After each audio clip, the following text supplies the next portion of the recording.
Magandang araw po. Update po sa ano to. Ito po, ready for shipping bukas sa 10 umorder ano po. Pinturado na. Ayan. Kompleto na bali. Ginagawa ko na rin po yung kanyang burner ngayon. So pag matapos ko 'yon, so po bukas for shipping na po. At bumili na rin po tayo ng mga materyales para sa susunod na order. Ayan, bali schedule 40 po itong ginagamit natin at saka ito para sa tangke niya.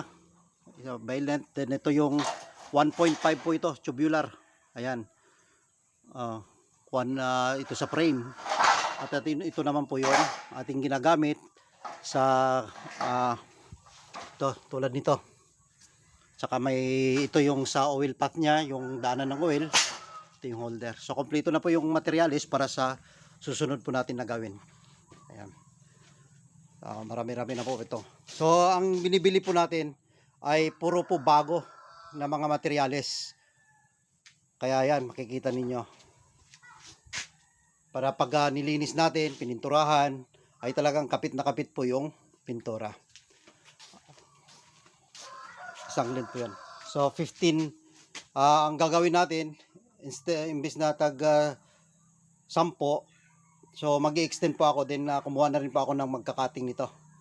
At 15 na po per batch ang gagawin natin.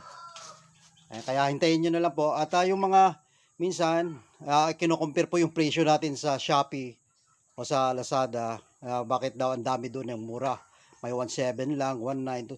Siyempre po, hindi naman po dapat i-compare. Sa quality po, kung titignan ninyo. May mga magaganda nga siyang tignan, pero doon naman tayo magtatalo sa kanyang outcome sa apoy.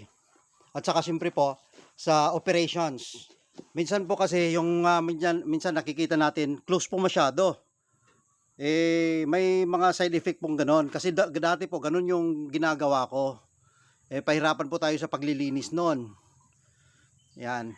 Kaya halimbawa kapag pag narumihan yan, madali pong linisan. Minsan angular din ginagamit ko noon, kaya lang ang mga dumi napakahirap pong linisin. So mas madali na po siyang linisin itong ginagawa natin. At saka siyempre pa iniintindi ko rin po yung mga sistema na madali lang po yung operation. Tulad po nito, ayan, nakaganon po yan, nakayuko na pag pinahigpitan, ganun po yung kanya, hindi po natatabunan yung tulo ng makikita natin yung patak ng oil pag nakaside po ito. Ganyan po, higpit na po yan. Lahat po yan siya, ganyan yung pagkagawa. At saka ito, nabago na rin. Dati magkasama yung paglalagyan ng jack ng yung adapter. So pahirapan po yung pag-ooperate. So nilagay na doon. At madali lang din po siyang i-kumpuni. Ayan. At may nagsasabi rin sa akin na mahirap daw yung daloy kasi mas mababa daw dito. Ayun. Yun ang sabi. May purpose po niyan. Kailangan po mas mababa ito ng at least half sa diameter nito. Mas mababa po talaga dito para magkakaroon po siya ng trap. Hindi po papasok yung hangin na nagkukos ng red flame at saka hindi rin po lalabas yung usok. So yun po yung mga purposes niyan. Kasi subok ko na rin po yung straight lang. At saka nilalagyan ko rin po dito noon dati ng mga trap dito. So napaka-hassle po na gagawin yun. Kasi doon na rin sa paglilinis, may hirapan na tayo sa katagalan. Kaya lahat po ng yan ay talagang binibigyan po natin ng pansin. Para po sa madaling operation ng magkakaroon po ng ganito. Ayan. Kaya ito natatanggal din. Halimbawa, mayroon po yung sobrang close, pati nga itong mga hindi na natatanggal, hirapan po yan kapag naglilinis po kayo. Alam po natin na malatak yung, maraming latak yung yung mga oil. Minsan nalalagay, minsan nasasama ng tubig, hindi natin namamalayan. Ngayon, tatanggalin natin yung laman nun, isasabay mo pa ito. Siyempre hindi na. Tatanggalin mo, nakabolt lang din naman yan. At saka ito, stable na po ito. Kasi bakit? Mas madali po kayo maglinis kapag nandito na sa kaha. Kasi madali nyo lang tanggalin yung mga dumi. At napakagana na din naman po, pwede nyo itumba. At inilalabas yung kanyang mga residual. Kung sakali. At saka madali nyo lang po, hindi po siyang dadalhin ito. So siyempre mainit yan, hahawak lang, kukuha lang kayo ng panghawak nyo at pwede nyo ilalabas mismo ito mismo sa pwede rin po siya sa indoor kapag alam nyo na ang paraan na hindi siya uusok pag yung pinapatay na. Pwede po din sa indoor, lalo na pag may exhaust din kayo.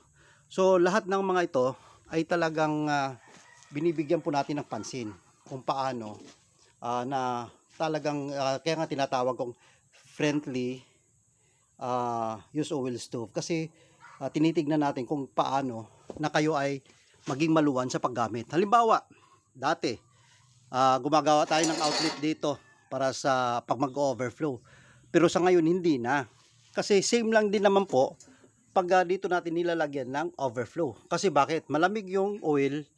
Dati po dito ako naglalagay, pero ngayon hindi na. Kasi napansin ko na kakatagalan mas madali po siyang mag-clog dito.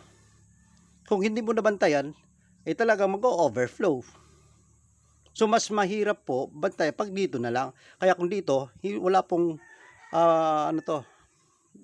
magka-clog o hindi po siya kasi yung katagalan magkakarbonize, kasi meron ngang hangin dinadaluyan niya, malamig po yung oil na pupunta dito at nadidrain po talaga siya. Kaya pati yung natin naka-slant rin ito yung sa kanya, para kung halimbawa man mag-overflow, hindi po aabot dito hindi po aabot sa blower niya yung oil. So ganoon po yan. Sa tagal po kasi na gamit ko, talagang na-i-improve at nababago ayon sa yung observations, na madali po siyang gamitin at talagang kahit sa maintenance.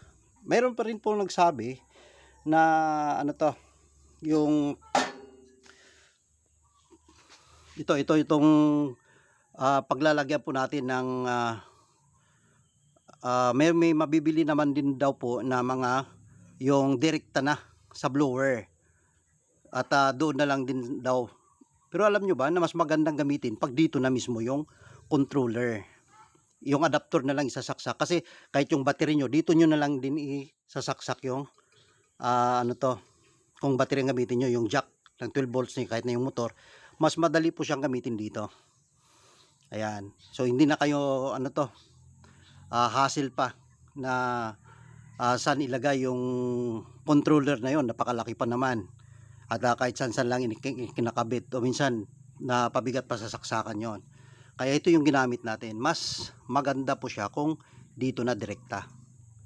So ganun lang po, at antabayanin ninyo at magbibigay na rin din ako ng yung instruction kung paano po yung pagsisindi nito. At makikita nyo na rin po yung susunod na video kung paano na gagawin ang mga iba't ibang paraan ng pagsisindi nito.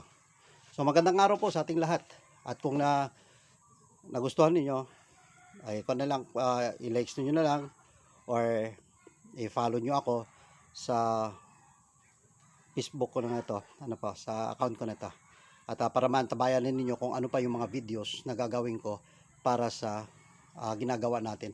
At siyempre na-update ko rin po kayo lalong-lalo na ang mga nag-o-order sa akin. So ito na po yung next order, ito na po, at isusunod na po natin. Magandang araw po.